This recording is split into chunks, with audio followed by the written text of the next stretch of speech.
Hello বন্ধুরা, আশা করি তোমরা সবাই খুব ভালো আছো। আমিও খুব ভালো আছি। এরকম গরম গরম ভাতে ডিমের আমলেটের ঝাল খেতে দুর্দান্ত লাগে। চলো দেখে নাও কীভাবে বানালাম। প্রথমে পেঁয়াজ আর কাঁচা লঙ্কাগুলো এরকম একটু চপারে করে চপ করে নিয়েছি। আর আমি ডিমের আমলেটটা একদম গোল গোল করে সুন্দর করে করব বলে এরকম ছোট কড়ার মধ্যে করব, বা ওই যেটা ফোড়ন দেওয়া হয় সেই রকম প্যানেও করা যায়। আমি এটা ঢাকনা দিয়ে দিয়ে একটু ফোলা ফোলা যাতে হয় সেই জন্য একটু ঢাকা দিয়ে দিয়ে ডিমের আমলেটগুলো করে নিয়েছি আলাদা আলাদা করে, সিঙ্গেল সিঙ্গেল করে। আমি একসঙ্গে ফ্ল্যাটভাবে করিনি, তাতে একটু দেখতে সুন্দর হয় আর খেতেও দুর্দান্ত হয়েছিল। তারপরে কড়াতে একটু পেঁয়াজ আর কাঁচা লঙ্কা দিয়ে ভালো করে ভেজে নিয়েছি। অবশ্যই তেলটা দিয়েছি।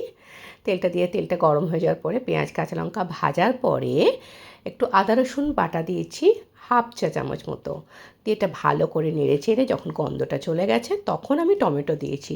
টমেটোটা দিয়ে একটু নুন দিয়েছি, নুন দিয়ে ঢাকনা দিয়ে লো ফ্লেমে রেখে দিয়েছি যাতে টমেটোটা একটু গলে যায়, নরম নরম হয়ে যায়। কিন্তু মাঝখানে একটু দেখে নেবে, আমারটা একটু পুড়ে গিয়েছিল। দিয়ে ওটাকে একটু নেড়ে চেড়ে তারপরে আমি ওর মধ্যে একে একে হলুদ গুঁড়ো, লঙ্কা গুঁড়ো, ধনে গুঁড়ো, জিরে গুঁড়ো দিয়ে আর একটু জল দিয়ে ভালো করে কষে নিলাম।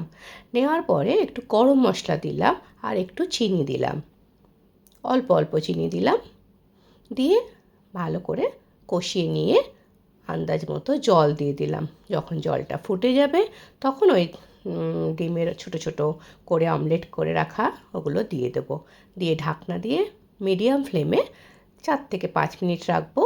দিয়ে ঢাকনা খুলে দেওয়ার পরে হাই ফ্লেমে মোটামুটি যতটা গ্রেভি রাখা যায় সেরকম করে বাস আমার ডিমের